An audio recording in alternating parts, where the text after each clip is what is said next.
បាទឈ្មោះងឹមរក្សាដែលមានសមាជិកក្រុមចំនួន4នាក់ចូលរួមនៅក្នុងកម្មវិធីប្រកួតប្រជែងនេះទីមួយគឺបានរបត់ពិសោធន៍ច្រើននៅក្នុងការនិយាយចែករំលែកជាសាធារណៈបង្កើតនូវភាពក្លាហានដល់ខ្លួនឯងនិងបានចែករំលែកចំណេះដឹងដល់អ្នកស្ដាប់ទាំងអស់ផងដែរនៅក្នុងកម្មវិធីនេះក្រុមរបស់ខ្ញុំបាទទាំងអស់គ្នាបានចំណេះដឹងជាច្រើនទាក់ទងអំពីកម្មវិធី Abnotrack ទាក់ទងអំពីបញ្ហាផ្សេងទាំងពីគ្រឿងញៀនទាំងពីជំងឺអេដផ្សេងដែល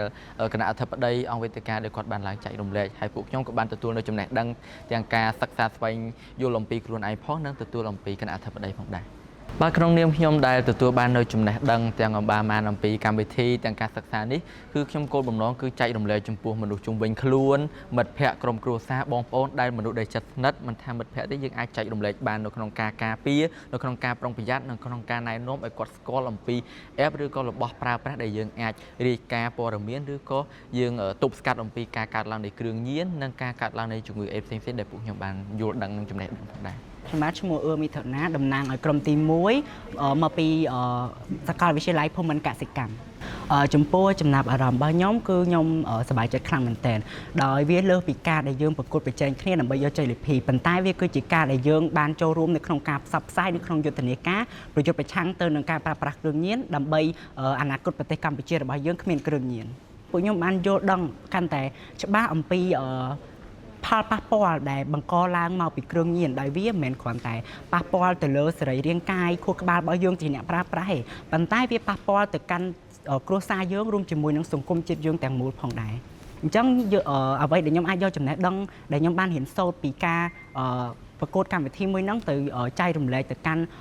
ដូចជាសិស្សប្អូនទៅកាន់មិត្តភ័ក្តិបានហ្នឹងគឺការដែលយើងត្រូវនិយាយថាទេចំពោះគ្រឿងញៀនគឺយើងកុំពាក់ព័ន្ធជាមួយនឹងគ្រឿងញៀនដោយសារតែវានឹងបំផ្លាញយើងអរគុណទៅដល់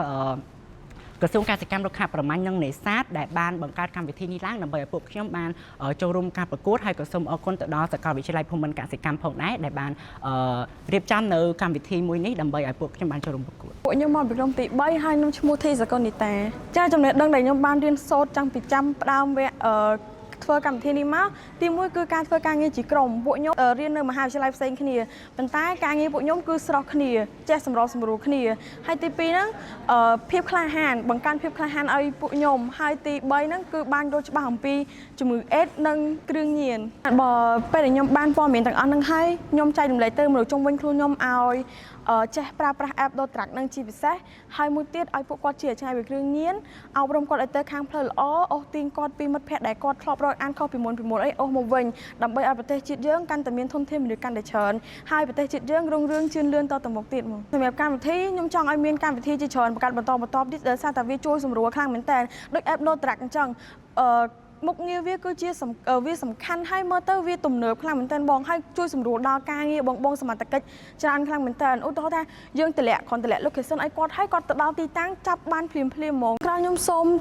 ផ្ញើសារជូនទៅដល់ Gen Z មិនថាក្មេងចំនួនក្រោយក្មេងចំនួនមុនទាំងអស់គ្នាអាចជិះបានជិះទៅគ្រឿងញៀនអត់មានផ្ដល់ផលវិជ្ជមានឲ្យដល់អ្នកទាំងអស់គ្នាទេមានតែផលអវិជ្ជមានអញ្ចឹងហើយកុំបំផ្លាញខ្លួនឯងតទៀតឈប់បានឈប់ទៅកុំបំផ្លាញខ្លួនឯងគ្រួសារនិងសង្គមជាតិអីសង្គមជាតិត្រូវការអ្នកនរគ្នាគឺជាធនធានរបស់សង្គមជាតិដូចនេះហើយអ្នកគ្នាគួរតែហាមផ្ដាច់គួរតែជៀសវាងឲ្យឆ្ងាយពីគ្រឿងញៀនហើយសូមថ្លែងតាទេចំពោះគ្រឿងញៀនផងនេះជាសារពីខ្ញុំទៅសង្ឃឹមថាអ្នកនរគ្នានឹងឈប់ពីគ្រឿងញៀនហើយក៏កុំបន្តវាទៀតដែរ